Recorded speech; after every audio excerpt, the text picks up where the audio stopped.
Hello, everyone. Let me welcome you to day 3, our final day of the 17th Annual National Conference. I hope that you've had a chance to join us for the first 2 days and to see and learn from the great lineup of presenters we've had. We want to thank you for joining us and for supporting this important program, and we hope that it's been helpful for you. I'm Brian Gladden, and I serve as the Vice Chair for MGFA's Board of Directors. This morning, I have the pleasure of introducing our first speaker of the day, who is a fellow board member and great colleague, and that's Dr. Jeffrey Guptill. Jeff is an associate professor of neurology at Duke University School of Medicine. As associate director of the Duke Early Phase Clinical Research Unit, he oversees dozens of clinical trials for a number of disease types, including traumatic brain injuries, Parkinson's disease, and Duchenne muscular dystrophy. Yet despite all these areas of focus, it's Jeff's passionate and dedicated work in myasthenia gravis research and clinical discovery that has established him as one of the foremost experts in the MG community. He currently serves as the chair of MGFA's Medical and Scientific Advisory Board. Today, Jeff will be presenting the session titled, "Why is this so hard? Seronegative MG." Welcome, Dr. Jeffrey Guptill. Great. Well, thank you, Brian, for that wonderful introduction. Welcome, everyone, to this particular session.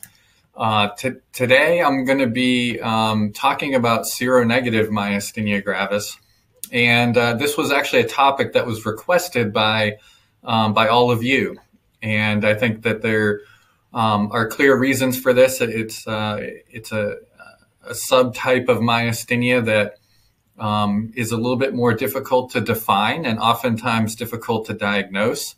And there hasn't been as much research in this particular area of myasthenia gravis. So I'm hoping to shed some light on that for you and to give you some updates on where things stand with seronegative MG. Let's see. Okay, so for this particular talk, I don't have any relevant disclosures. And so for the purposes of this talk, what we'll do is we'll first talk about how we diagnose autoimmune myasthenia in general. And then we'll dive down a little bit deeper into seronegative MG to understand the similarities and differences in how we diagnose this particular type of myasthenia.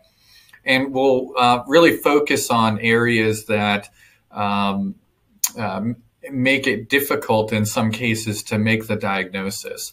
And then we'll, of course, talk about what the consequences of that difficulty in making the diagnosis, what that can lead to.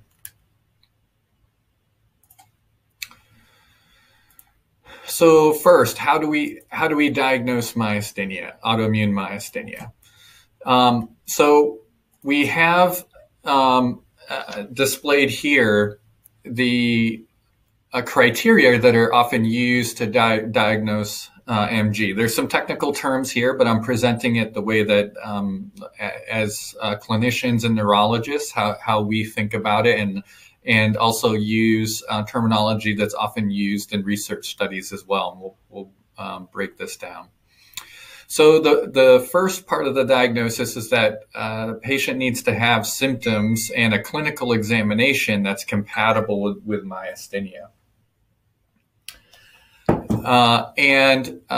So for example, many of you on this webinar are very familiar with these symptoms. So an example of this would be fluctuating weakness of eye muscles. And we'll go into some of the other symptoms as we move along. And typically we look for abnormal elevations in antibodies against acetylcholine receptor or MuSK detectable in the blood. So we do a blood test to look for these antibodies. And this particular test is very helpful for a number of reasons. One is that it is very specific for the diagnosis of myasthenia. We don't typically see these antibodies in the blood unless people have the disease. Number two is that this test is widely available. So no matter where you're located, if you go see a neurologist, at least particularly in the United States, you can have your blood drawn and have it sent to a laboratory where it can be tested for the presence of these antibodies.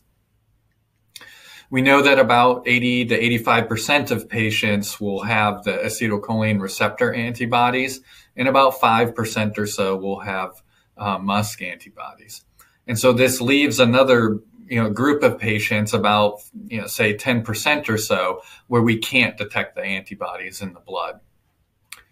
The next criteria is a response to treatment. So if we give treatments that are known to help patients with myasthenia, demonstrating a clinical response would be supportive of the diagnosis of autoimmune myasthenia. An example of a treatment that is often used is pyridostigmine, also known as Mestinon. And so this symptomatic treatment tends to take effect pretty rapidly. And so you can oftentimes know within a few days whether or not someone has responded to that particular treatment. For patients with more severe disease, say a hospitalized patient who's coming in for the first time, if they respond to IVIG or plasma exchange, that could also be another example of demonstrating a response to treatment. They have pretty severe weakness that improves after receiving those treatments. And number four is an abnormal response on some special neurophysiology studies. And these are studies that are done in an EMG lab. And these are called repetitive nerve stimulation or single fiber EMG. And many of you may have had these studies performed in the past. So these are the elements of the diagnosis. And I've just provided a little bit of an introduction around each of those elements. And so let's dive into each of those in a little bit more detail, but specifically related to the context of seronegative MG.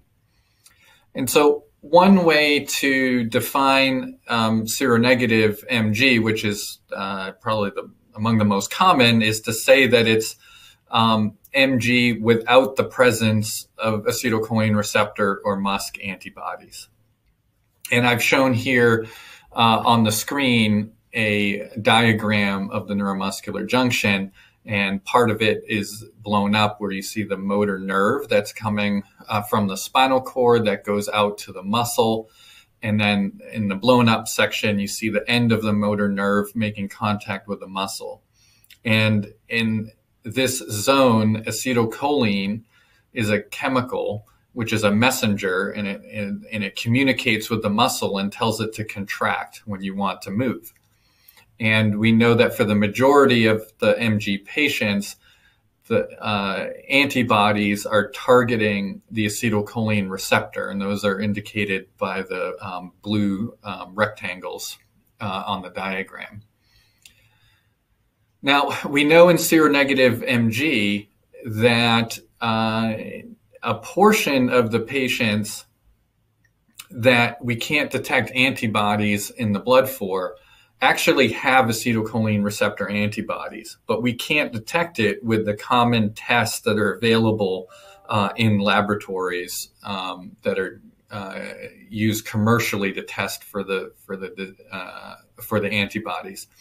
There are some additional very specialized assays that can be performed that can demonstrate that there actually are acetylcholine receptors present. And so, one way to think about this is that for some of these patients, the antibodies are present, but the test isn't sensitive enough to pick it up in the blood and to generate a positive response. In other cases, it's likely that patients have other antibodies that either haven't been described yet, or some others that I'm not going to get into today that have been recently described through research. Okay, so we've defined seronegative myasthenia. And we've, started to talk about the diagnosis of MG overall. And so if we go back to that diagnosis, for seronegative MG, we are immediately crossing out the antibody detection because we can't detect it. And so now we're relying to make the diagnosis on these other three characteristics. And so now for the next part of this talk, I'm going to describe why it can be difficult to make the diagnosis based on these three criteria.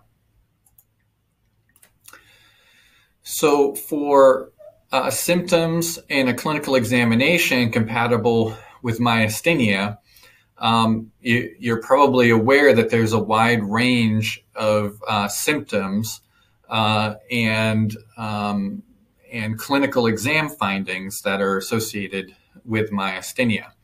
And it is in part because of this variability and the differences between patients that it can often be difficult to make a diagnosis of MG in general, but also for seronegative MG in particular.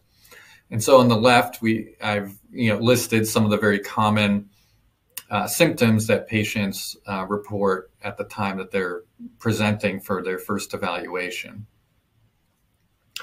So, and sometimes it's pretty easy to diagnose myasthenia. And so here's an example from one of my patients, and he has drooping of his eyelids, which is very common, and it's asymmetric, so one side is worse than the other. And what you can't also appreciate here is that his eyes aren't aligned very well, is that one is deviated or moved externally, and that's resulting in double vision. And so if for neurologists who have seen a number of cases of myasthenia, it can sometimes be quite easy, but in some cases it's not. And so for symptoms of double vision, there are other things that can cause double vision, of course, other than myasthenia. So I've just listed a few of those here. So one of the very common initial diagnoses for someone that has myasthenia is actually a stroke. And you can probably appreciate why that could be the case, is that if people are presenting with sudden onset double vision or limb weakness, for instance, stroke is a very common problem. So that is something that often comes up in the differential diagnosis. But there can be a number of other reasons for this, including problems within the eye or other muscle problems that can cause a double vision. Okay, well, what about, as another example, shortness of breath? Well, so a lot of you can probably appreciate that there are a lot of other reasons that people can feel short of breath. So a couple of these common ones I've put here. So asthma or COPD can cause shortness of breath. It's also not uncommon for patients that we see to have been hospitalized recently, and they can, from being immobile for a period of time in a hospital bed for various reasons, is that people become deconditioned and aren't able to move around as well, and they get short of breath easier than they would have ordinarily prior to their hospitalization. And then another very common symptom for patients with myasthenia is fatigue. And so this one is particularly problematic for us because there are lots of things that can cause fatigue. And probably most of the people who are attending this particular talk have in some way reported fatigue in the past week. So, and this obviously can be for a lot of different reasons: lack of sleep or poor sleep habits. Medications can make people tired. Obstructive sleep apnea is very common as well, etc. So the bottom line is that for many MG symptoms, there are other problems that can mimic MG, and teasing apart what is actually myasthenia from other potential disorders can often be difficult, particularly when patients already have a particular diagnosis. So a patient that has a long-standing history of asthma and then has some new symptoms that include, new shortness of breath and maybe something else, it can often be very difficult to know, what's related to any underlying medical condition versus MG. Okay, so that's symptoms in exam that's consistent with the disease. So the next criteria to talk about is the response to treatment. And in this case, I've highlighted the pyridostigmine or mestinon medicine. And again, this is a medicine that acts pretty quickly. So if you give the medication, you can usually know within a few days that, whether or not someone has responded to it. In the past, we used to do a test called a tensilon test. And some of you probably have had this test done, but that medication is no longer available to us. We're no longer doing tensilon tests. And so to assess the response to a treatment, the only way to do this really well is to have a muscle that can be objectively assessed, so that we can see the response before and after the treatment to know whether or not an improvement has occurred. And so it's often difficult to assess the response if a particular patient's symptoms are limited to, say, shortness of breath. How do we know whether someone's shortness of breath has responded to a particular treatment? And we can't look at the patient typically and know whether it has improved. What about difficulty swallowing? Oftentimes we're seeing the patient in the clinic and we're not observing them swallowing. So oftentimes we're using a patient's report of how they've done after treatment to help guide that assessment of whether they've improved. We can do some things in the clinic to assess swallowing, like having them drink a glass of water, for instance. But oftentimes, as you know, myasthenia fluctuates, and we can see people at a time in the day where they're doing relatively well, and they may have, problems at another time that when we're not able to assess them directly. And finally, fatigue. How do we assess fatigue? That's a very difficult assessment to make. That's not very objective in terms of something that we can measure often. And so you can go down the list of symptoms and probably appreciate, pretty easily where some of the nuances and the difficulties could lie in assessing the response to a treatment. In other cases, though, it's quite easy. And so for this patient that I showed earlier, on the left is his baseline assessment when he first came to the clinic. And then on the right is how his eyes looked after he was given the tensilon treatment, which is similar to the pyridostigmine. And it's pretty easy to see that his eyes are much more open than they were previously. And the misalignment of his eyes has improved significantly. So if we have something objective that we can measure, such as the drooping of the eyelids or the double vision assessments, in those cases, we can oftentimes make an assessment and assess pretty easily the response to treatment.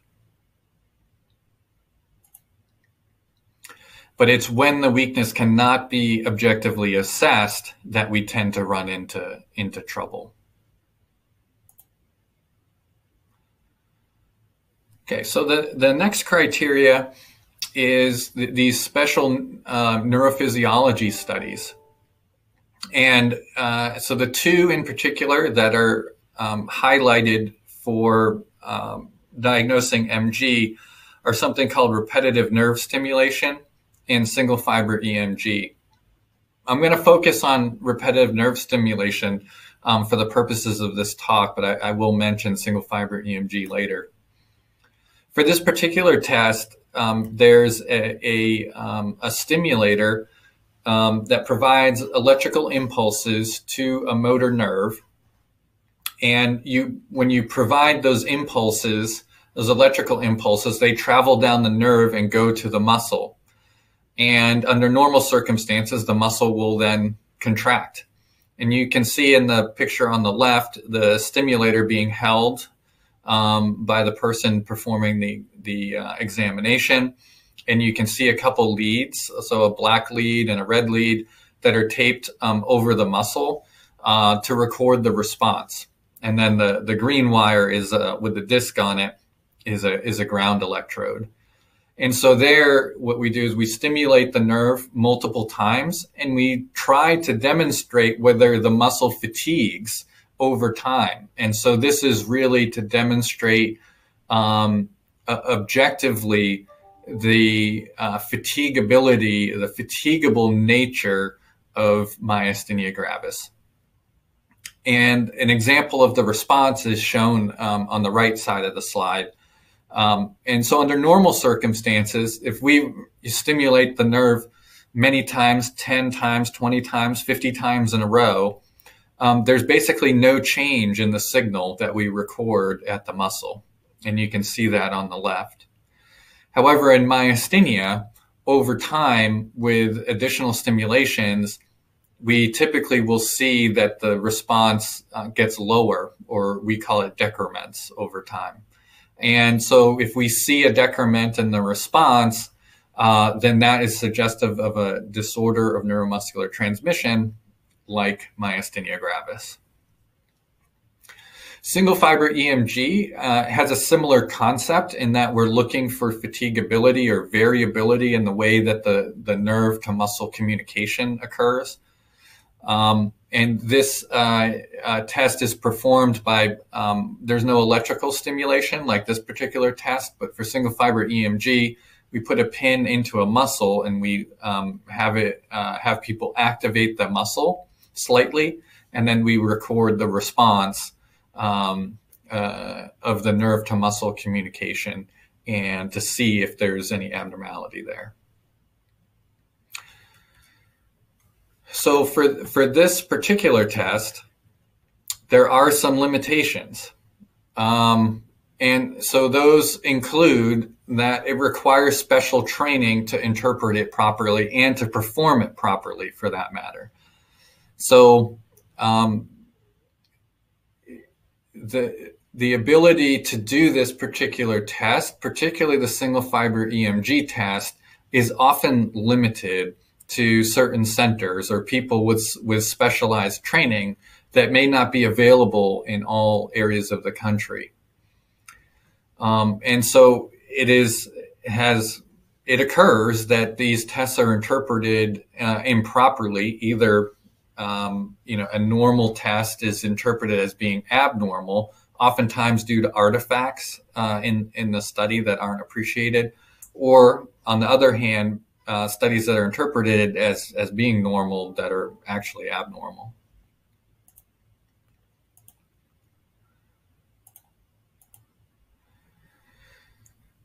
So this type of testing is limited often to specialized centers. So for instance, in where I practice in North Carolina, there are 3 or 4 centers that perform this test routinely across the entire state. And there are many states with far less access to single fiber EMG tests. The repetitive nerve stimulation test it does tend to be more widely available at neurology clinics.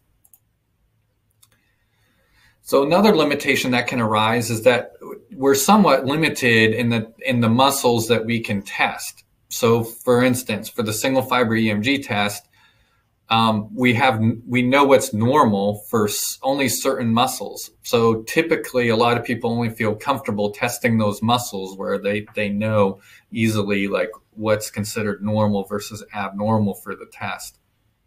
And if a patient is having weakness that's not in one of those muscles, then we may not be able to detect it. And it's ideal to test, to do this test in muscles that are weak, but oftentimes we can't always do that, and that's a limitation. And repetitive nerve stimulation, although it's a really good test for muscles that are mildly weak, it may not be abnormal. And so we may not be able to detect that MG is present if it's only mildly, if a muscle is only mildly affected. So to summarize, for seronegative MG, there's no blood test that we can use to easily confirm the diagnosis. So we have to rely on these other criteria to help make the diagnosis. As myasthenia gravis is rare, as you know, there is a lot of variability in terms of a neurologist or other health professionals' awareness of MG and ability to assess patients with symptoms that could be compatible with MG.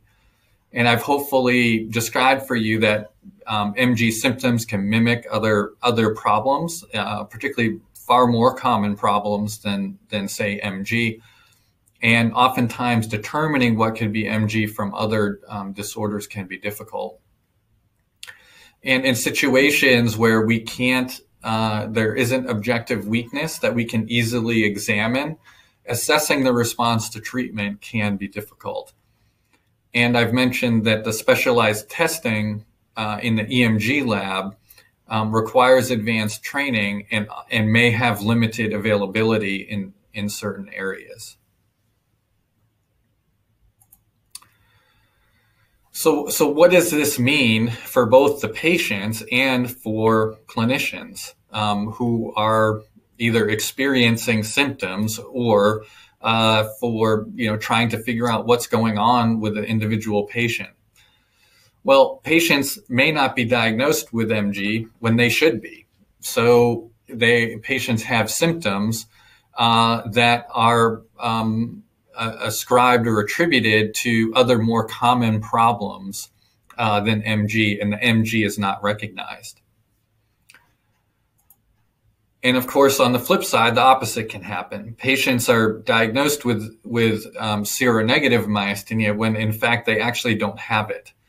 And so just to highlight one of the problems with this is that this leads to situations where patients are exposed to treatments that can potentially cause serious side effects. Although most of the treatments that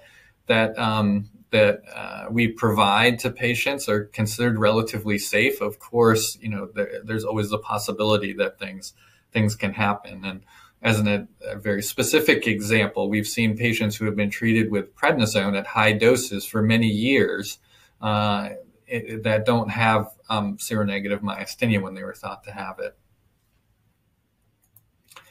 So this, impacts not just the patients, but also neurologists. So again, because MG is a rare disease, and if a neurologist is assessing a patient and they can't find the antibodies and they don't have a lot of experience with MG, they may feel uncomfortable diagnosing it.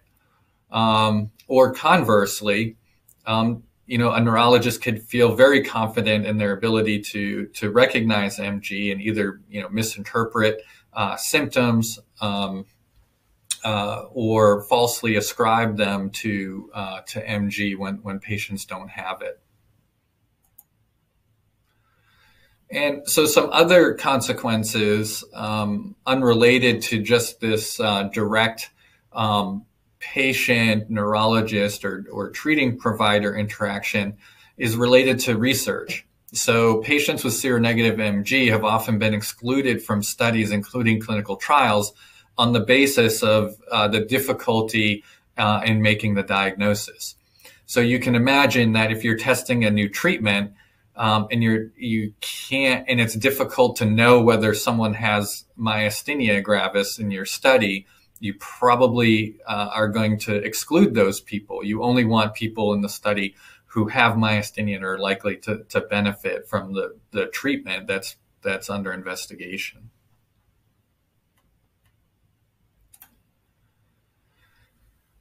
And in addition, this has also led to a general lack of knowledge about seronegative MG compared to other forms of MG with the detectable antibodies. So it's easier to draw conclusions and to study a particular subgroup of myasthenia if you can group patients all together. And so that's commonly done for patients with acetylcholine receptor antibody disease or even MuSK-MG. But we know that the seronegative MG group is probably a heterogeneous group of patients, some of which have these low levels of AChR antibodies that we can't detect, and others have other forms of other antibodies that we haven't determined yet. So in addition, as a result of this and the fact that it hasn't been as well studied, is that the best way to treat seronegative MG is not as well understood or well known. In general, I think most neurologists treat seronegative MG very similarly to patients that have the detectable acetylcholine receptor antibodies. And so that would be treatments that you're probably familiar with pyridostigmine, or Mestinon, prednisone, and then these other medications, mycophenolate or Cellcept or azathioprine or Imuran, and then using plasma exchange and IVIG for exacerbations. As newer treatments are coming on the market, there's a potential for some additional issues. And so some treatments may be declined by insurance companies because they haven't been studied in seronegative MG. And so there are instances of this where, some treating providers have wanted to try, like, say, eculizumab or Soliris for particular patients who don't have antibodies, but they've never really been studied in trials to know whether it works, and oftentimes the treatments may get denied. We also don't really know for sure whether thymectomy is an appropriate option for patients with seronegative MG. So there are a lot of questions that remain to be answered that really rest on the fundamental issue of diagnosing seronegative MG. So I guess I've laid out a lot of the problems and the issues. So hopefully it hasn't been too pessimistic. And so I think, some of you in the audience may be wondering, well, is there any hope for patients who have this form of MG? And the answer is yes. And so to conclude the talk, I'm going to describe some of the recent events and activities that are underway specifically for seronegative MG. So number one is that clinical trials are starting to include patients with seronegative MG. And this is a major advance in my opinion. And oftentimes it's limited to a certain number of seronegative MG patients. But this is really important because if we hopefully have new additional treatments in the next few years that are available to patients, we want to be able to have the flexibility to use those treatments for as many appropriate patients as possible. So having data in patients with seronegative MG is very helpful to know whether these treatments are effective in that patient group as well as safe. I'm just going to mention a couple interesting studies that were published in the past year. So the first study was looking at the role of complement in seronegative MG and suggests that complement inhibitors may be a promising therapy to study in this group of patients. And then number two is a study that suggests that a biomarker for seronegative MG may be possible, whereas currently we don't have anything in the blood that we can use to diagnose the disease.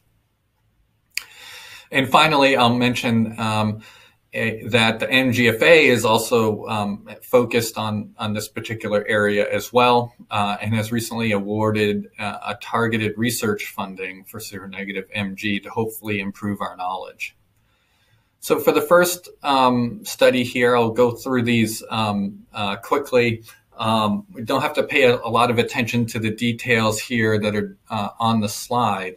But this was a study that was done in Germany.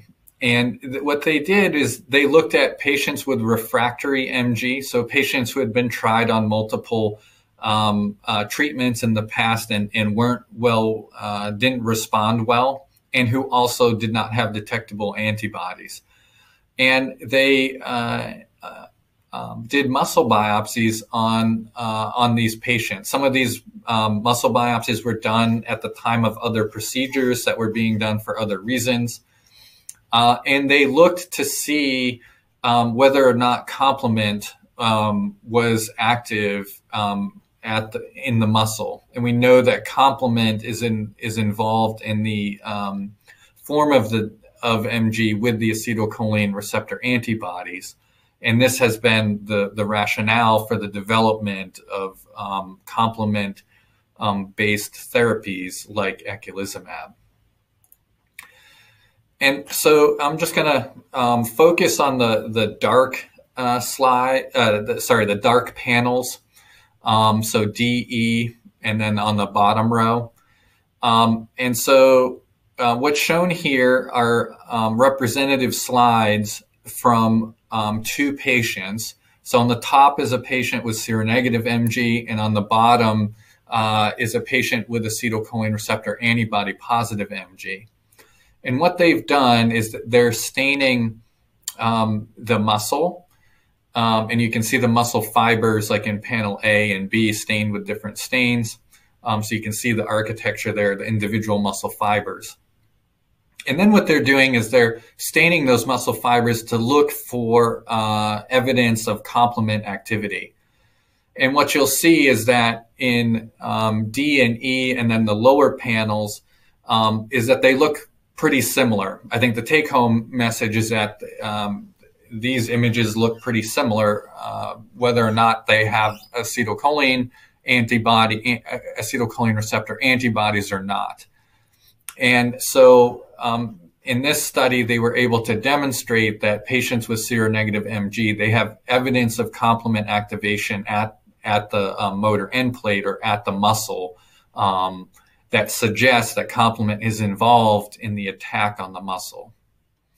And so this may provide a rationale to study complement inhibitor therapy in seronegative MG in the future and could open up an additional treatment option in the future.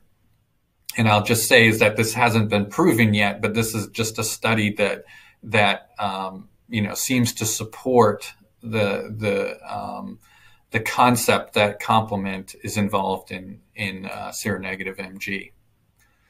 The second study is one that I was involved with a bunch of other investigators at George Washington and University of Alberta and at UNC, where we looked at the blood profile of patients with seronegative MG using a technology called flow cytometry. And our goal was to look at the profile of the immune system in patients with seronegative MG. In particular, to see whether or not there were patterns that were similar to what we would see in acetylcholine receptor antibody MG, or were there differences? And if there are differences or similarities, that would help us to better understand the disease, not only potentially for how to work on developing treatments or understanding which treatments may be best for patients, but also to understand the underlying mechanism of the disease and maybe come up with a new way to diagnose it. And so what we found with this study was that there was a particular cell called a plasmablast, and they make antibodies that was very strongly associated with the diagnosis of seronegative MG. And this was different than what was observed in patients with acetylcholine receptor antibody MG. So this suggests that potentially either plasmablasts or other immune cells could be used to as a way to potentially diagnose seronegative MG in the future. This is just a preliminary study and needs to be replicated in a larger study. But I think it's an interesting result. And I guess provides hope that in the future we may have a blood test that we can do to make the diagnosis easier. And I also mentioned that MGFA is very interested in advancing our understanding of seronegative MG. And so this is a targeted research grant that started in January. That was awarded to myself and Dr. Kevin O'Connor from Yale. And this targeted research opportunity was made possible by a donation from Susie Johnson, a very generous donation to support this particular line of research for seronegative MG. And so our goals for this are to understand the clinical characteristics of patients with seronegative MG, how they're treated, and to understand their treatment outcomes better. And then two is to look at the immune system in more detail for patients with seronegative MG. And so for this study, we'll be collaborating not only just with between Duke and Yale, but also with UNC and Dr. James Howard. So to wrap things up, seronegative MG remains hard to diagnose in some cases, and hopefully I've made it clear as to why that diagnosis can be hard to make. Fortunately, there is a shift in MG research to study patients with less common forms of myasthenia, and particularly, as I've highlighted here, seronegative MG. And we're getting better at this. It's probably slower than patients would like, and it's slower than we would like as well. But we are getting better in terms of our understanding of MG in general, but also the development of new treatments for patients. And this will ultimately lead to better patient outcomes in the future. So with that, I will end, and we'll see if there are any questions. Thank you, Dr. Guptill. We do have a lot of questions for you today. The first one is, and if we don't get to all of them, we will try to answer them later on for you and have it posted on the website. So I apologize if we can't get to all of them. The first one is, why do clinical trials not include seronegative patients? Yeah, so the main reason is that the trials want to include patients that are very well characterized, well defined, so they know a lot about their background, how they were diagnosed, whether the diagnosis is correct. And so one of the best ways to know whether the diagnosis is correct is whether or not they have antibodies. And so if you have antibodies, you can feel pretty comfortable that the patient has myasthenia gravis. On the other hand, if patients don't have those antibodies, it leads to some uncertainty about some of the patients that could be included in the trials, because as I mentioned, in some cases it can be a difficult diagnosis to make, and it's possible that you could include patients in your clinical trial that don't actually have myasthenia. And if you do that, it has like two main consequences. One is that your treatment that you're trying to test wouldn't be expected to work on someone that doesn't have myasthenia. And two is that you're potentially exposing patients to an untested treatment unnecessarily. So to decrease the risk to patients who don't have myasthenia, you don't want them to participate in the study, particularly when there's some uncertainties about some of the safety of the agents that are being studied. Thank you. The next question is, we hear so many challenges in the diagnosis of seronegative MG. Are there education efforts for physicians to recognize seronegative MG, Some neurologists still doubt that it exists. Yeah, that's a great question and great insight. So yes, so traditionally these the education of neurologists in the diagnosis of MG and other neurological diseases is done during their residency and typically their fellowship training. And then of course there's continuing education that people receive as well. I think that clearly for rare diseases, the experience that people have during their training programs varies quite a bit. And so there are some centers that are particularly strong in some areas where you may get a lot of exposure in a particular rare disease, and then others where you may not. So there is that variability that's kind of inherent in the training programs. Clearly this is an issue that MGFA is well aware of, and I'm speaking on behalf of the in my role for the Medical and Scientific Advisory Board, is that this is also an issue that we recognize as well. And so there are educational programs that have been in development for seronegative MG. And I think as part of the strategic plan moving forward is that additional educational efforts, not only for seronegative MG, but other educational programs for other types of myasthenia and managing myasthenia is a priority. And so in the future, the goal is to improve the knowledge of not just neurologists, but other clinicians who may encounter MG patients in their clinical practice. It is a difficult task, though, to find those treating physicians and get access to them so that you have time to talk to them.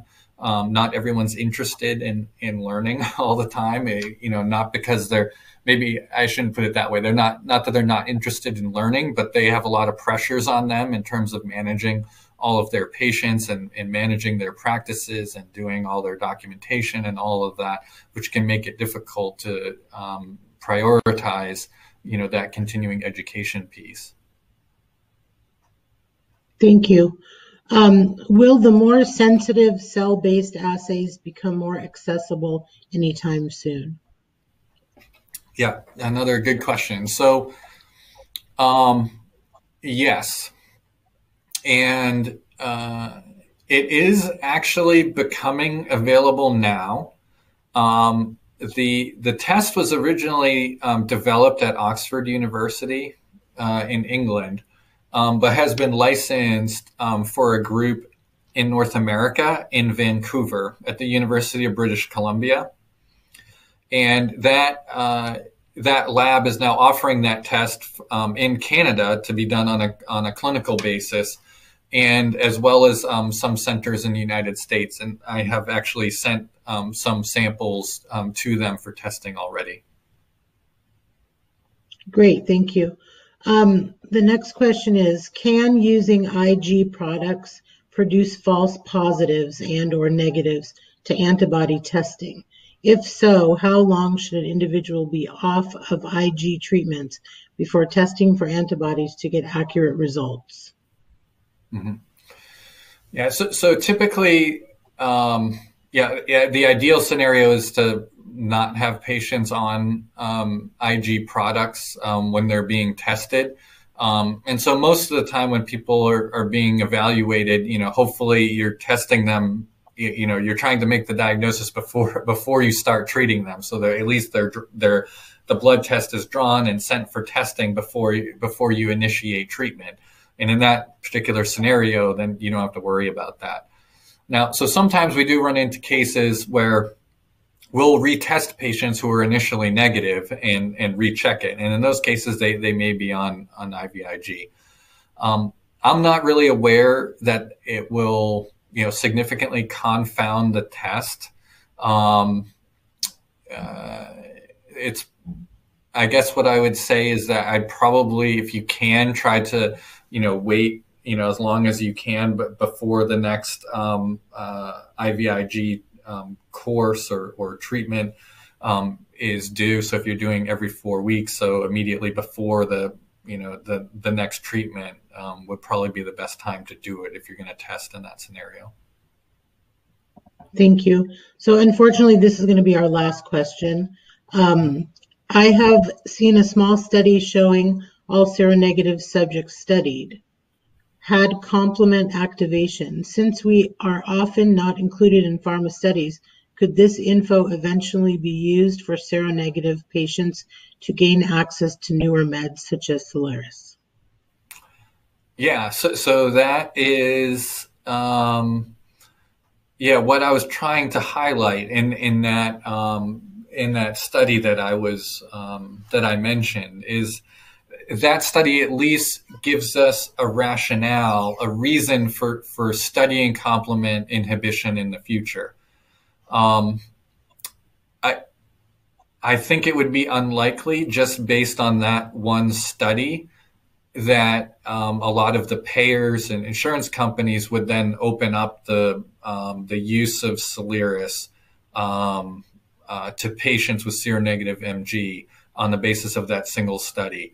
I think it would take more to make that a more widely available treatment, probably some form of a clinical trial to show that it indeed will help patients with seronegative MG. Thank you, Dr. Guptill, and thank you everyone for turning in such great questions. We'll try to get the answers to the ones that we couldn't get to today. Okay, so for the next part of this session today, we'll be talking about updates on MG research. Originally, I had intended to give a broader update on research across multiple domains, but when it really came down to trying to summarize what's been going on in MG research, there just isn't enough time to go into everything. So I've had to restrict it to some extent. And what I'm going to focus on is on research that is being supported in some way by the MGFA. You will also hear some talks from some of the industry clinical trial updates later on today. So here are my disclosures. And so what we'll go over today is I'll just show one slide on clinical trials, and as I mentioned, you'll get a lot more of this later today. We'll also talk about the research that is supported by MGFA, including the area of COVID-19, the research grants, scientist development awards, the registry. I'll mention the symposium, and then MGNet. So for some of you, some of this may be a little bit redundant from talks that had been done last year, but there's definitely new information in here as well. So first, clinical trials. I just put this slide up just to show the amazing activity in the field in terms of looking at therapeutics for MG, and not just one type of therapeutic, but therapeutics that have different mechanisms, different ways that they're trying to improve the disease. So I think this is a very uplifting and hopeful slide. It shows that there's a lot of interest in developing better therapies, more targeted therapies for patients. And that there's going to be a lot of research updates to talk about in the coming months and years. So COVID-19 research, you had a talk on this by Dr. Howard earlier in the conference. I'm not going to dwell on this too much, but it is such an important topic for patients that just wanted to mention a couple things here, and the MGFA has been very supportive of our efforts in this regard. So obviously COVID-19, posed some amazing stresses on the healthcare system, and also stresses on us as people and patients as well. So we're trying to do our part to understand this, specifically for myasthenia. And there's a group of MG specialists that originally were mainly from North America and Europe, but has expanded to a global consortium with representatives from every continent except for Antarctica, who are engaged in helping us to understand the impact of COVID-19 on patients with MG. And the primary effort that's ongoing right now is this project called CARE MG, which is a clinician-reported registry that is collecting information on MG patients who have contracted COVID-19 infections. And so, just to give you a sense of the participation in this registry, as of the beginning of the month, you can see the representation across North America, the Middle East, Europe, as well, and Africa. And we're expecting that this participation is will continue to grow in the coming months. So in terms of data, again, I think you already had a talk that went into this maybe in a little bit more detail, but as of the beginning of this month, we had responses for 237 patients across the centers that, or across the countries that I showed on the previous slide. The MG patient population in terms of antibody status actually mirrors quite nicely what we would expect to see in the overall population, in that about 80% of the patients who are reported have acetylcholine receptor antibodies, 5% MuSK. That's all to be about expected, and about 14% that had seronegative MG. And most of these cases had definitive laboratory testing, which is good because it tells us that we can feel confident that their illness can be ascribed to COVID-19. And so the one thing that I'm just going to highlight here in terms of the data that's come out of it so far is just that this COVID-19 has been impacting patients with MG pretty severely. To date, about 17% of the patients who have been reported in this registry have died. So I just show this to emphasize that although the availability of the vaccines continues to expand, and which is obviously wonderful, and it needs to continue to expand, is that we still can't let our guard down, and particularly for the MG population who hasn't been vaccinated, or even if you have, we need to be very vigilant and make sure that we're taking the appropriate precautions to prevent people from being seriously sick. Okay, so now we'll move on to some research grants. And so I'll start by just summarizing the types of grants that MGFA has identified as high priorities in terms of funding.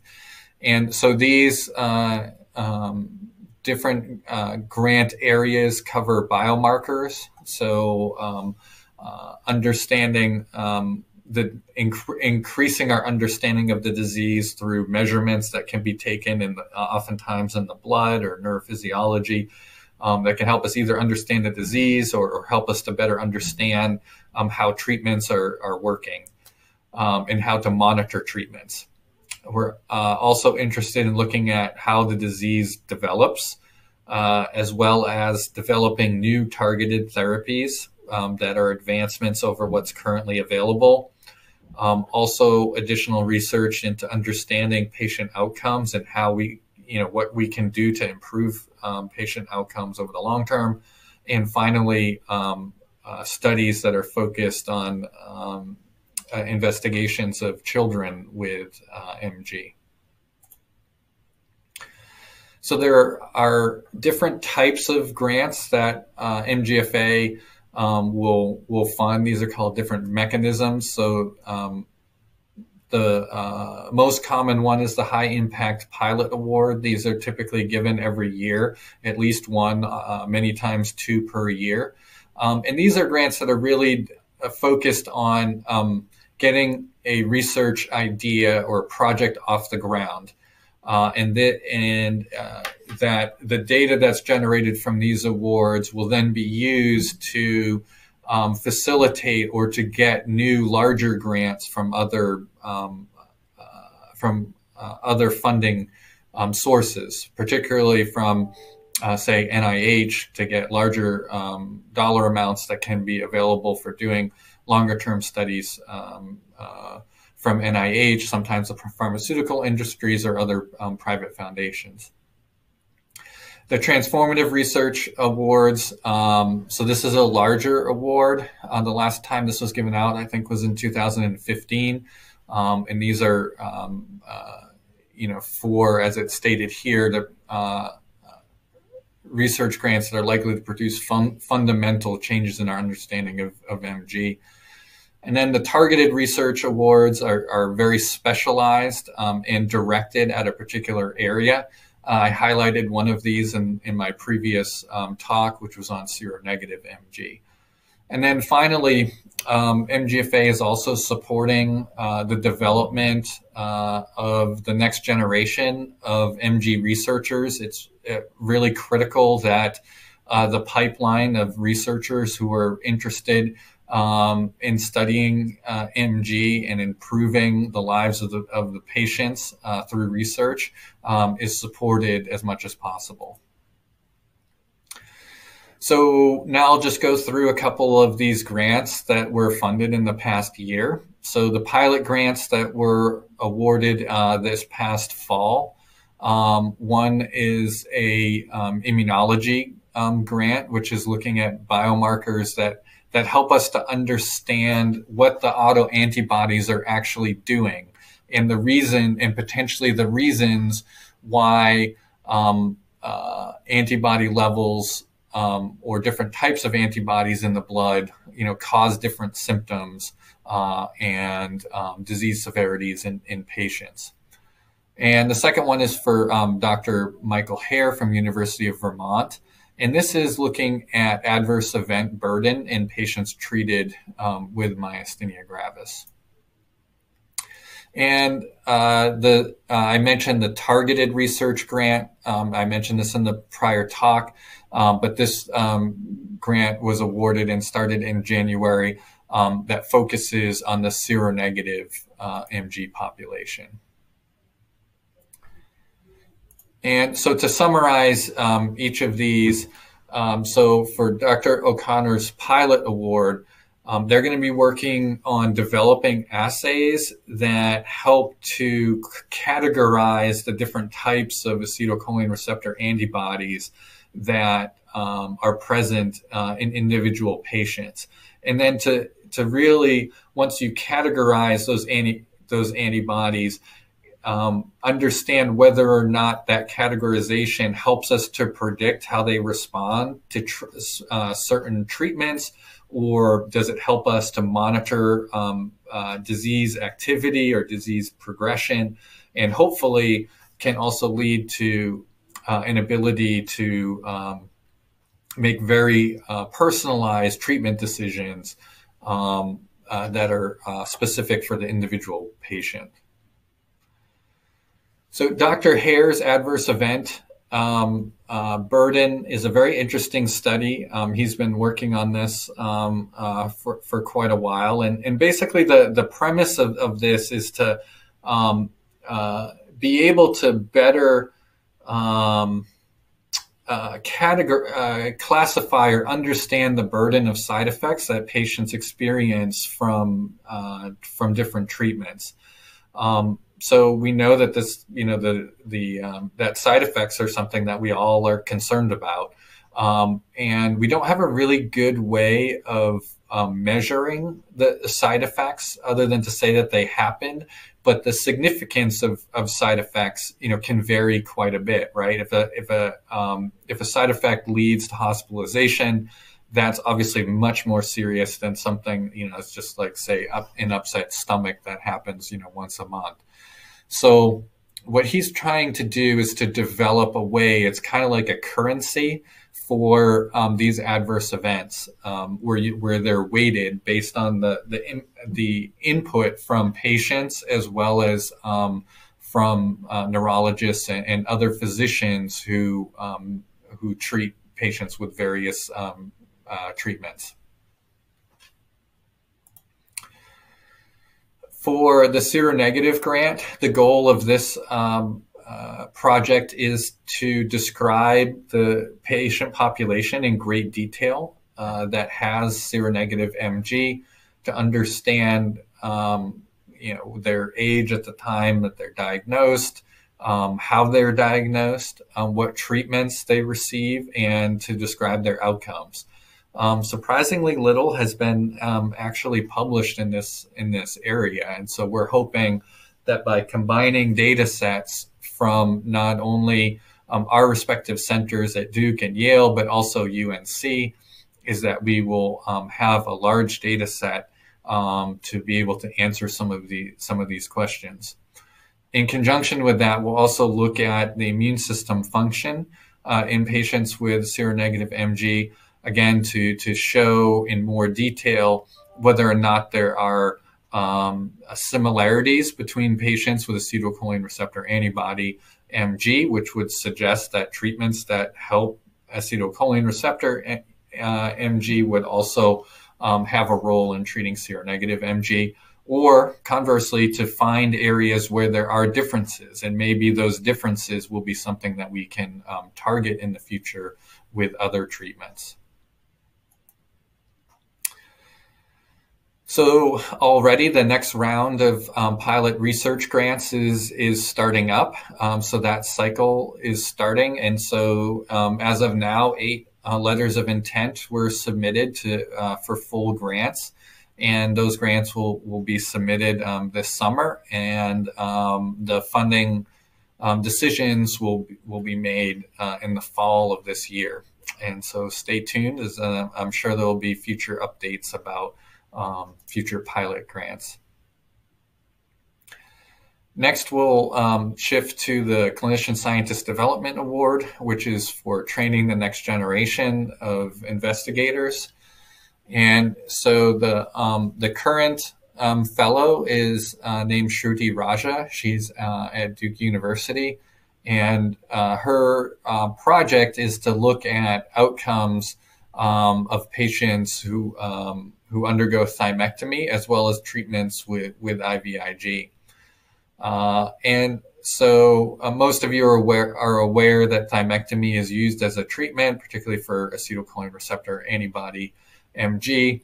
And so she is looking at the impact of these non-invasive surgical techniques for performing thymectomies. So the major landmark study that's really drove home that thymectomy is appropriate was done with an earlier type of surgery that's called transsternal thymectomy, which some of you, I'm sure, have had in the past. And now there's a movement to using more minimally invasive type surgeries, and she's going to look at the outcomes of patients with that particular approach to see if it is similar to the patients who undergo the transsternal thymectomy. And so just to say that, these awards are really important. And this is a shared award with the American Brain Foundation, which is the research arm of the American Academy of Neurology. So this is a joint program between the American Academy of Neurology and the MGFA. And it's one that MGFA has supported for a number of years, and can go a long way to supporting the careers of of future investigators. And I can say that because I'm also one of those people. I was the first person to receive one of these awards, and it has obviously made a huge difference in my career. So next, we'll just highlight some activities in the MG patient registry. So I think many of you are familiar with the MG patient registry, but in case you aren't, just to go over what the vision of the registry is. So patients sign up to be part of the registry and provide information on their demographics and their treatments and their diagnosis that can be useful to people who are doing research in the field.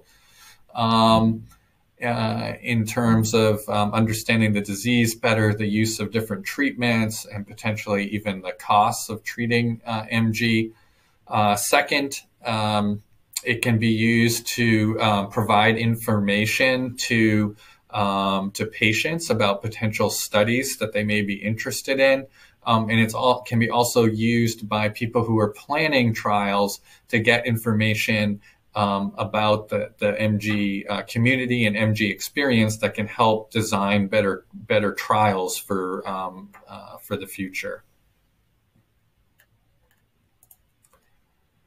So to date, there are over 3,000 patients who are enrolled in the registry, and data from the registry has led to 7 publications to date, and these publications span different areas, including quality of life, gender differences between experience with MG related to side effects, for instance, and quality of life.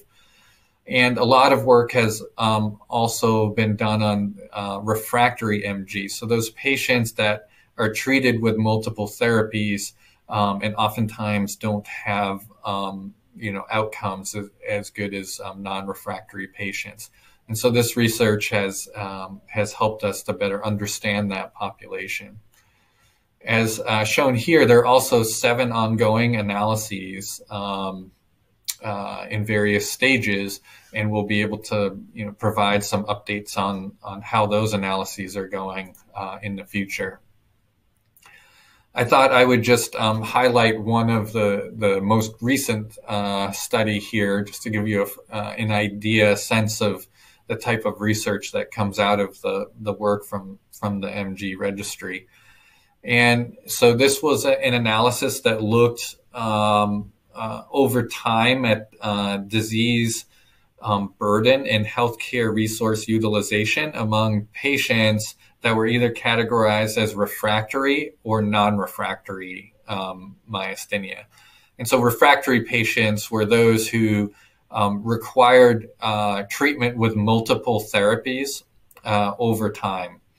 And so that was compared to other patients who seemed to respond to like the first therapy or that they were given. And so the conclusion from the study was that if a patient who was defined as having refractory MG generally had a worse functional status and had more exacerbations of their disease and had higher resource utilization than patients that had non-refractory disease. And so, results like this, suggest that paying attention to the refractory population in terms of understanding how do we prevent them from becoming refractory, if there are treatment strategies that may be better, then we can hopefully lead to better functional outcomes for patients and less interactions with healthcare resources, because no one really wants to go to the doctor and clearly doesn't want to be hospitalized.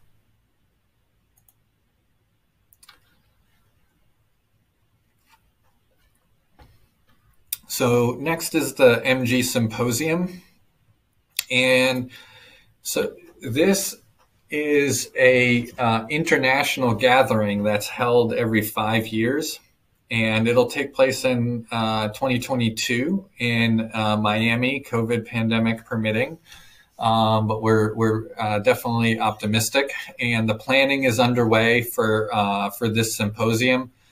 And this is particularly for researchers and MG specialists, this is the event globally, I would say, for myasthenia. And this has been something that the MGFA has focused on and supported for years and years, and is rightly recognized as one of the most important, or the most important scientific gatherings for myasthenia. We're expecting well over 400 attendees from all over the world to attend this. And this is really a great opportunity for, again, people who are very specialized and focused on MG research to get together to share their findings. It often leads to new collaborations, new ideas for research to move the field forward. And so we're in the planning stages for that right now. And I would expect down the road after that, we can, maybe provide a summary or talk about some highlights from that particular event when it happens. So next, we'll move on to MGNet.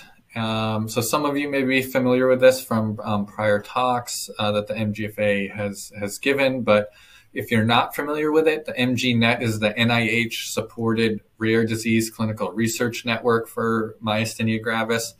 The principal investigator for this is Henry Kaminsky at George Washington University. And the MGFA is supporting several aspects of MGNet activities.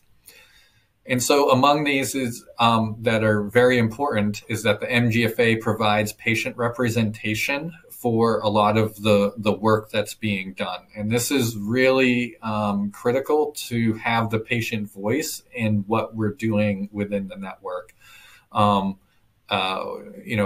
instance, one example for that is when we're doing studies, is that are we creating studies that are one of interest to patients, that are safe for patients, and that are feasible for patients. And MGFA also provides financial support for the research programs in terms of there's a grant program for that as well. And there's a scholar program that, again, supports the development of new investigators who are focused on MG research. There are two studies that are ongoing within MGNet. One is a natural history study and biorepository that's active. And this natural history study is looking at different subgroups of myasthenia, including ocular myasthenia and seronegative myasthenia, and then patients with rare forms of antibodies like LRP4, if you may be familiar with that.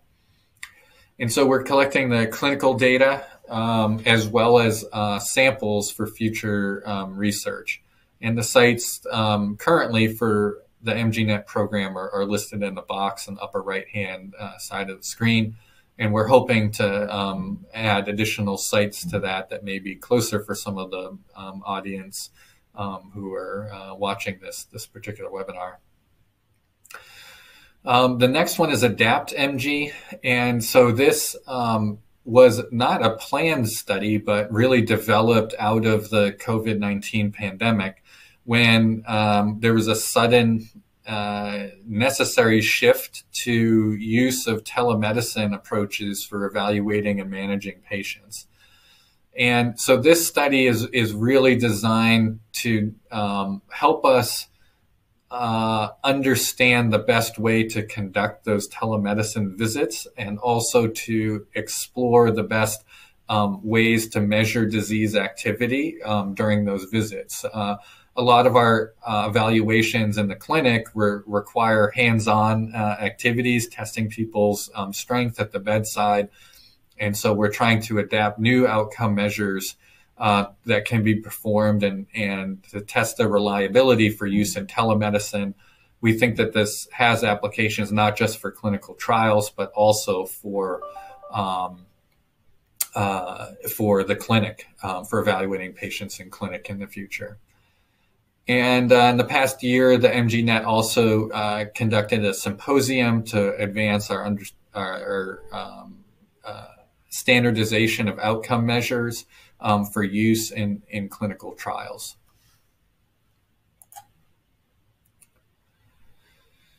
So I mentioned the Scholar program. And so the scholar that is currently active is Dr. Amanda Guidon, who many of you have who have been following the national conference over several days. I got to hear from her earlier. And so her project is looking at telemedicine and the feasibility and outcomes of patients who are managed in the outpatient setting for myasthenia. Because right now it's currently not known, do patients who are managed via telemedicine, do they do as well? Can we assess them in terms of, side effects and their response to treatments as well as we can in the clinic? And so this is a brand new field of research that was really necessitated by the pandemic. And so this program supports her time in order to do her research, as well as some research costs and some training to get more experience in how to conduct research. And she's mentored in this project by Dr. Howard. The next MGNet Scholar was just recently selected and will start in July of this year, 2021. And that's Dr. Kevin Lee, who is a postdoctoral fellow with me at Duke University. And he will be investigating a certain type of T cell called a CD8 T cell in myasthenia. This is a type of white blood cell that has not been studied very much in myasthenia. Most of the effort has been looking at another subset of T cells, which are called CD4 T cells.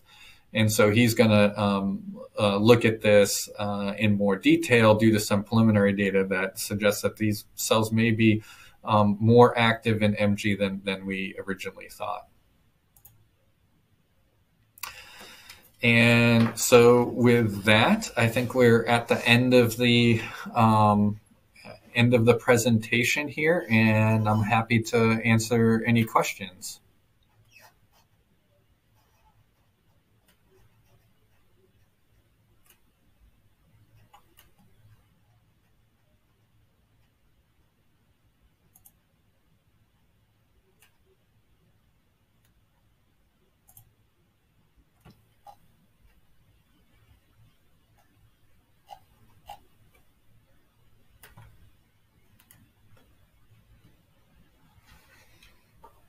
I think we're waiting. Let's see. Do we have any questions out there?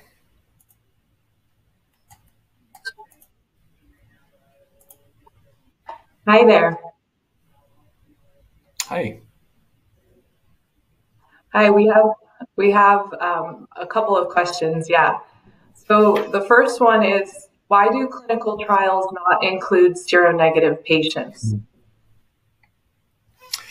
Yeah, so we touched on this in the last session, but just to go over that again, one of the main reasons is that there is concern that not all patients who carry a diagnosis of seronegative MG actually have MG, and that they could have other problems that have been incorrectly diagnosed as MG. So from the clinical trial perspective, you only want to include patients in your study that truly have the disease of interest, who are likely to respond or have the potential to respond to the treatment that you're studying. So if you include people that don't have myasthenia, that aren't going to respond to the treatment, it's going to impact your study results.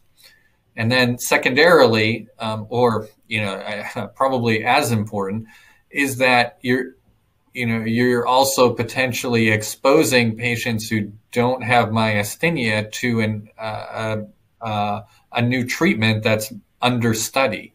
that hasn't been fully evaluated. So in an attempt to also minimize the exposure to patients who don't who may not benefit from MG, they're often excluded from studies. I did mention that in the last session that a lot of studies now are including seronegative MG patients in their studies. And in those cases, there's a lot of effort put into understanding the diagnosis of those patients based on the criteria that I mentioned previously, to really feel comfortable that the patients who are participating do indeed have myasthenia. Thank you. Do we know any genetic biomarkers as yet that show MG? I've not heard much about genetic testing. Yeah, that's a great question. So most of actually all of what we've talked about today in my talks has been focused on the autoimmune form of myasthenia, where the immune system starts attacking your self tissues, your own muscle. Many of you are aware that there's another form of myasthenia that's called congenital myasthenia, which is genetic. And in congenital myasthenia, there are well-known biomarkers or gene changes or gene mutations that are associated with different forms of congenital myasthenia. So in those cases, when we're suspecting congenital myasthenia, we would test through a blood test. We would test the genes to see if we can find some of those mutations in the genes that would confirm the diagnosis of congenital myasthenia. So we know about a lot of those mutations, but there are some that we don't know. So there are some patients that we follow in clinic that we've checked for those genes, and they don't harbor any mutation that we can find, even though we feel confident that they have congenital MG. So there's still a lot that we need to learn about that, but our ability to test the genes has improved markedly, even over the past 5 years. So I think over time, we'll continue to get better and better at diagnosing that congenital form of MG. On the flip side is for autoimmune MG, there's no gene test that we do right now in the clinic for that type of MG. And so we don't think of autoimmune MG as if you have a specific gene mutation, you will get an autoimmune response that that causes acetylcholine receptor antibodies in your blood and causes MG. It is known that there are some gene profiles of patients, so not a single gene, but some types of profiles in the genes that make people more susceptible to autoimmune diseases in general. And also some of those gene profiles are associated with a higher risk of getting autoimmune MG. But just because you have one of those profiles doesn't mean you're going to get MG. So its utility in the clinic is not that great right now, which is why we don't do that testing in the clinic currently. So this question also comes back to the previous question, which is why aren't seronegative MG patients included in some clinical trials? And again, for historical reasons, another reason might be because patients that are presumed to have autoimmune but seronegative MG actually have congenital myasthenia. So they actually have a genetic change that causes their weakness and symptoms. And in those cases, any type of immune system therapy would not work. So again, if you have a seronegative patient who actually has a congenital myasthenia, they would not respond to any of the treatments and would just be exposed to the potential risks of taking that treatment. Thank you. This next one is there a promo piece, flyer, email we can give to our neurologists to remind them to report findings to Care MG? Sure, that's great. Yeah, so we, speaking on behalf of all of the steering committee that's involved with this, we appreciate any attempt to try to get more cases reported. The more cases we have, the better our understanding will be. So what we would recommend in this particular circumstance, if you're a patient with myasthenia who unfortunately contracted COVID, would be to contact your neurologist and let them know about that, and let them know about the Care MG registry. And if you go on to the myasthenia MGFA website, there's a page actually for Care MG under research professionals that gives more information about how to report cases. I'm also happy to, field any questions about that from neurologists if they want to contact me directly, or I'm sure if a neurologist contacts the MGFA, they can point him or her in the direction of our group, and we can help get that case reported. Thank you. Yeah, absolutely. Where do we find the results or articles from these studies that you mentioned? Okay, yeah, so that's a good question. So the results of these studies are published in medical journals, and the best way to get access to them, you can search them online. And if you just Google, you will at least get to see the abstract, which is a summary of the research. To get the full paper, you'd have to get that through the journal itself. Typically, unfortunately, you have to pay to get access to the articles.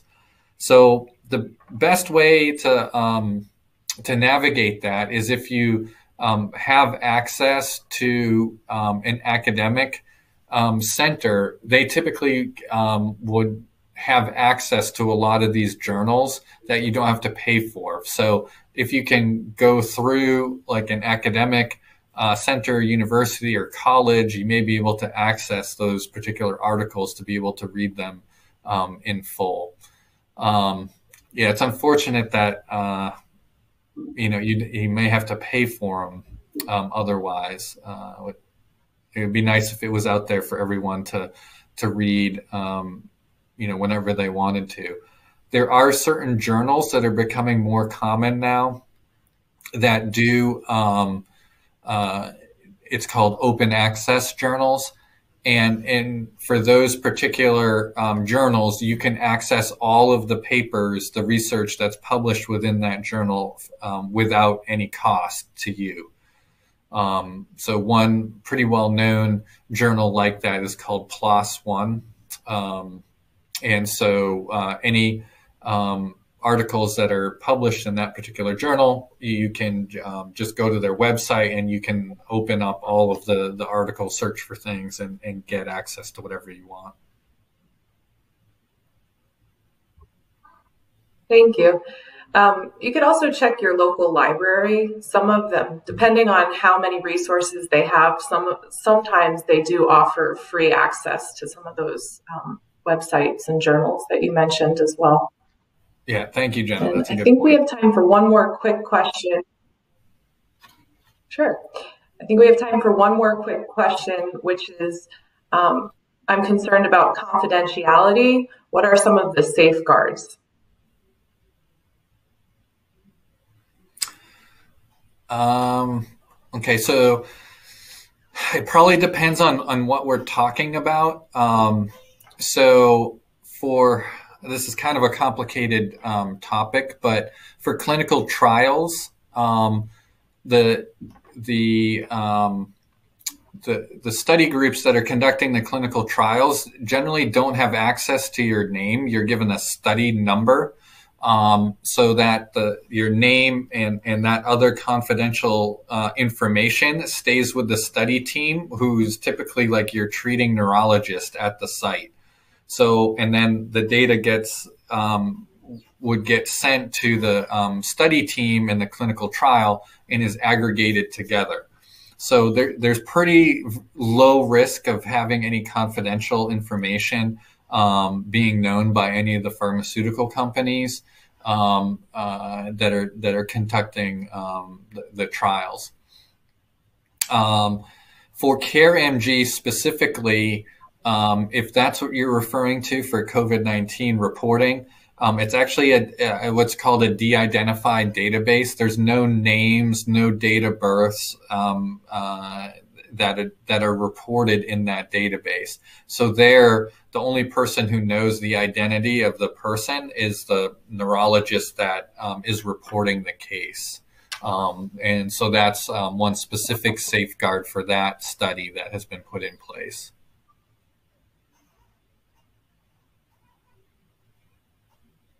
That's great. Thanks so much. Thank you, Dr. Guptill, for the wonderful presentations today. Thank you, everybody, for attending this session. We're going to have a video right after this that we hope you can join us for. And following that, we'll take a quick break and resume with another session at 2:10 Eastern Time. Thanks so much.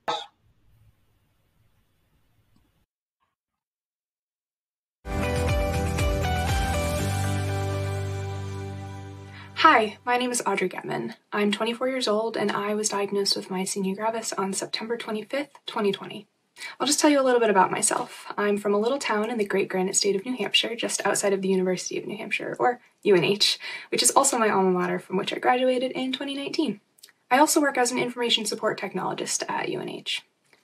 Surprisingly though, my bachelor's degree is actually a double major in history and classics. I had intended to get my master's and PhD in history, but life took me down a different path and I fell in love with IT. I do still love history though, specifically ancient history, hence the classics. And that's why I studied abroad twice in college. I went to Athens and Rome on 2 separate programs over summer and a winter break. And I mention that because I really love to travel and I was actually born overseas in Guam. I'm a Navy brat and I've been traveling my entire life. It's a pretty integral part of who I am, so not being able to travel because of the pandemic has been pretty difficult. So now you know a little bit about who I am. I just wanted to talk to you today about my journey with myasthenia gravis, being newly diagnosed and all. It began as a very sudden one. I didn't start having symptoms until about mid-July of 2020, and that included trouble swallowing. My eyes were really dry constantly, and I was actually having some pretty interesting issues with my speech. It was most obvious when I would get really excited or if I spoke for too long, and I would lose the ability to enunciate my voice. I also had a hard time chewing, taking bites out of food, or using a straw. Using a straw and not being able to was actually the most obvious and concerning symptom that really prompted me to get help. So after about a month of having symptoms, on August 24th, 2020, I finally worked up the courage to go to urgent care. There, they discovered that I actually wasn't closing my eyes all the way, which kind of explained the dry eyes. From there, they sent me to the emergency room. And I was taken in for an MRI, which thankfully ruled out my worst fears of an aneurysm, a tumor, MS, a stroke. That was pretty relieving because that was some of the stuff that was on my mind that this could possibly be. But the ER doctor actually was the first one to utter the words myasthenia gravis. He actually had an idea that it was MG before discharging me, but actually he had to go look it up because he couldn't remember the name of the disease. So the next day, after my mom and I had been in the ER until about 2 o'clock in the morning, I was actually referred to my first neurologist. He ran a bunch of antibody tests over the next several days, and those actually ultimately all came back negative. After, I was actually referred to a second neurologist, who's my current neurologist, this time, though, down in Boston at Massachusetts General Hospital, which is actually really close to us. It's only about an hour and a half away. My new neurologist, after my initial consult, didn't actually think it was MG because of my strange eyelid symptoms, the fact that they weren't closing all the way when a lot of people experience the inability to actually open their eyes all the way. So she didn't think that it was MG, that and also just the fact that all my antibody tests came back negative. A few weeks later, actually on September 25th, 2020, I had a single fiber EMG, and that was the conclusive test that finally diagnosed me with myasthenia gravis almost exactly a month after my emergency room visit. About a week later after my diagnosis, I was admitted to Mass Gen because they wanted me to start receiving IVIG, and they admitted me to monitor just to see how I would react to it. And because I actually handled it pretty well, I was able to do a single long day infusion once a month instead of having to come over the course of a few days, just because it is kind of far from me, even though it's close, but it's still kind of a hassle to go down there. So I continued that about 2 more times until Thanksgiving. And then at the end of December, I had a transcervical thymectomy. You might have noticed my scar right here. The thymectomy was recommended for me specifically because when I was admitted to the hospital, they took more blood samples and they were able to get the AChR test to come back positive. Because I'm so young, they wanted to go through with it because there's a very high possibility I will end up in remission within the next year. I feel very fortunate that my road with MG so far has been pretty short, and I'm hopefully on track to remission, like I said. My symptoms did increase a bit after my surgery, which was actually expected, so I had to start IVIG again. I've had about 6 rounds in total now, but otherwise I really feel like I'm on an upswing. But being diagnosed with a rare chronic autoimmune disease during a global pandemic was not particularly at the top of my list of things to do during 2020, but unfortunately that's what ended up happening.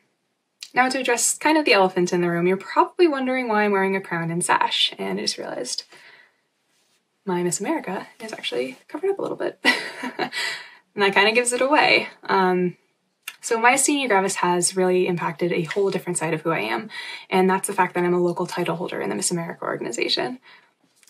But, not to quote Miss Congeniality, it's actually a scholarship competition. And so I really started competing to earn scholarship money. I began competing in the summer of 2019, right after I graduated from UNH, to start earning some money to help pay back my 6-figure student loan debt and to get the chance to refine my interview and public speaking skills. Plus, getting the chance to sing on a big stage was really cool too, as I've struggled with anxiety and stage fright my entire life. So I've only competed in about 7 local pageants. So it goes the local, the state, and then the national level. And I competed in about 7 before I won. And to date, I have earned about $2,100 in scholarship money through the Miss New Hampshire Scholarship Program, and that's without even having competed in our state competition yet. In April of 2020, I should have been competing for the title of Miss New Hampshire 2020 in the Miss New Hampshire Scholarship Program. But instead, as we all know, we had to go into a lockdown, and the Miss America organization canceled any local, state, and national pageants for the remainder of the year. The reason that I'm talking about this, though, and specifically in this capacity, is because being in the Miss America organization, I have what we call a social impact initiative, which is essentially a platform that we promote. When I was diagnosed with myasthenia gravis several months ago, I chose to change mine to Weak Muscles, Strong Spirit, Myasthenia Gravis Awareness. I decided to change my social impact initiative because I wanted to be able to share my experiences with the disease, because I knew it was opening a whole new chapter of my life. And I wanted to be able to reach other people and advocate for rare and chronic autoimmune diseases as a whole. One of the most heartbreaking aspects of myasthenia gravis for me personally was the way that it affected my ability to speak, which also affected my ability to sing. I mentioned earlier that I'm a singer. I've been singing since I could form words and make noise. I've also actually never really had any formal vocal training, so I've never had any vocal lessons or anything like that. I kind of alluded to this already, but truthfully, one of my biggest dreams has always been to perform on a big stage, just because I've always had stage fright and really wanted to conquer that. And, you know, the Miss New Hampshire stage is a big stage, and I fell in love with competing for pageants because not only am I able to showcase who I am, but I'm able to express myself in one of the purest ways that I know how, and that's through singing. And I'd actually like to share some of that with you today. So the next clip will be a clip of me singing the song that won me my local title. Miss Gate City. And I sang the song A Million Dreams from the movie The Greatest Showman, which is one of my favorite movies, so I hope you enjoy. I don't care, so call me crazy. We can live in a world that we deserve. 'Cause every night I lie in bed, the brightest colors fill my head. A million dreams are keeping me awake. I think of what the world could be, a vision of the one I see. A million dreams is all it's gonna take. A million dreams for the world we're gonna make. Now, just for fun, because my reaction is priceless and it makes me laugh every single time, here's the moment they announced that I won Miss Gate City. The crowning is always the best part. It's always the most nerve-wracking, and even when you're watching pageants, it's always the most nerve-wracking. So this is just a really fun short clip that I wanted to share. New Miss Gate City, earning a $1,000 scholarship and the opportunity to compete at Miss New Hampshire this year is Audrey Getman.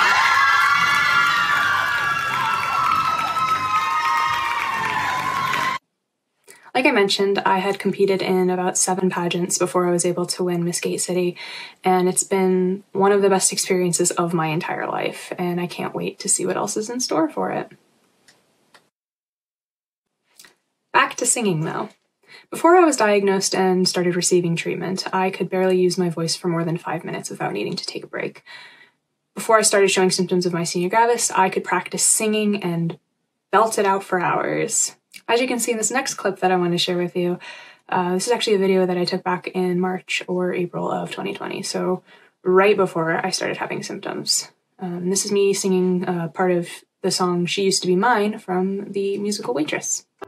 And then she'll get stuck and be scared of the life that's inside her, growing stronger each day, till it finally reminds her to fight just a little, to bring back the fire in her eyes that's been gone. It used to be mine.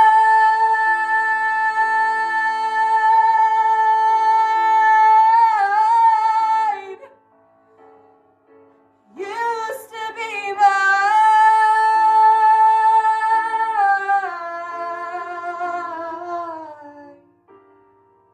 This is hands down one of my absolute favorite songs to sing.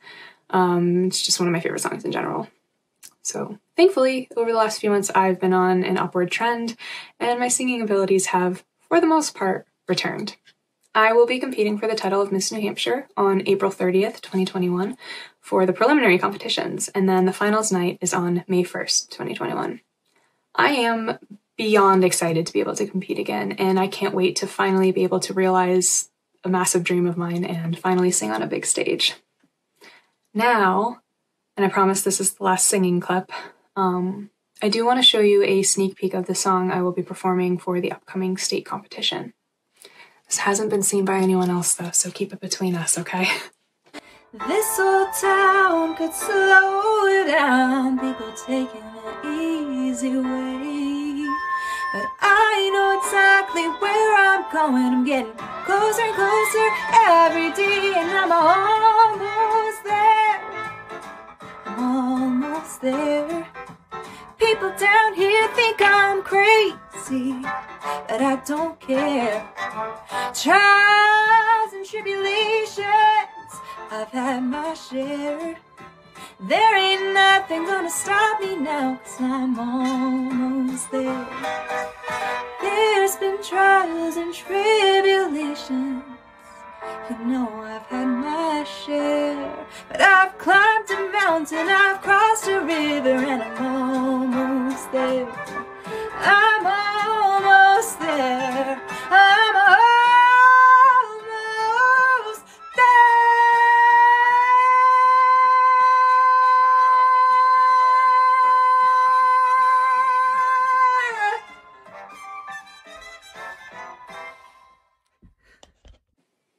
I I'm so excited to be able to sing that on a big stage. I had that song picked out actually for last year's competition, but obviously never got to perform it, and I figured it was still a good song to pick because of my current circumstances, and I feel like it's a very encouraging and powerful song, and I'm so beyond excited to be able to sing it on stage.